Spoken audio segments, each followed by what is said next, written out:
Today on the Daily Scoop podcast from the Scoop News Group, GSA reveals plans to reduce its TTS tech services arm by 50% and eliminate non-statutory work. And former State Department Chief Data and AI Officer Matthew Graviss joins Atlassian. It's Friday, March 7th, 2025. Welcome to the Daily Scoop podcast, where you'll hear the latest news and trends facing government leaders. I'm the host of the Daily Scoop podcast, Billy Mitchell. Thanks so much for joining me. Let's dive into the day's top headlines. All non-critical and non-statutorily required work will cease at the General Services Administration's Technology Transformation Services as part of a 50% reduction of the office. That's according to TTS Director Thomas Shedd, who in prepared remarks for a Thursday afternoon town hall, which were obtained by FedScoop, said that to deliver technology at GSA in a more focused and streamlined way, moving forward, TTS will support only work that is required by statute and policy, fits into the Trump administration's definition of critical, and is prioritized by the leadership at GSA in accordance with priorities of the administration. Everything else will be eliminated, per Shedd, who said in his remarks that TTS will be smaller in size, at least 50% smaller.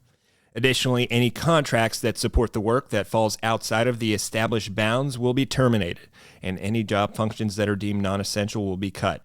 In those remarks, Shedd said that, quote, "The process has started, and you've already had to say goodbye to some of your GSA and TTS colleagues," which was a way of referencing ongoing layoffs at GSA that have impacted the organization.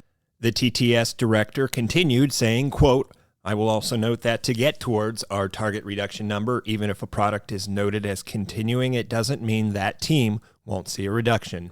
The prioritized and remaining TTS programs that will continue operation include login.gov, FedRAMP, cloud.gov, statutorily required websites, the Integrated Award Environment, the Office of Regulatory Oversight, the Centers of Excellence, the Presidential Innovation Fellowship Program, the U.S. Digital Core, operations, and other special projects.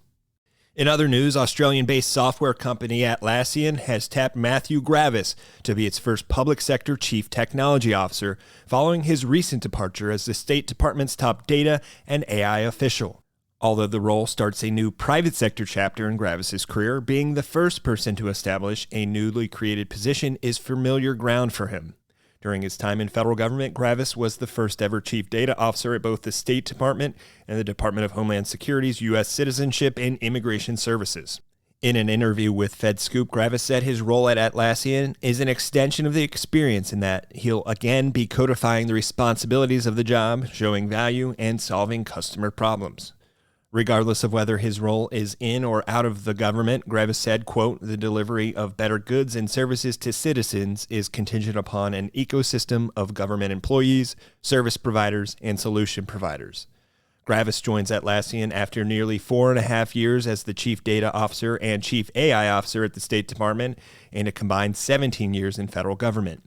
Prior to the State Department, Graviss held several roles in the Department of Homeland Security, including his U.S. CIS position and roles at the Transportation Security Administration and U.S. Customs and Border Protection.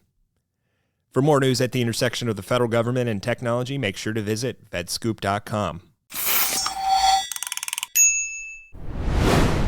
Thanks so much for tuning in to another episode of the Daily Scoop podcast, available on all podcast platforms. If you've already rated the podcast on your platform of choice, thanks so much. High ratings and good reviews of the show help more people to find it.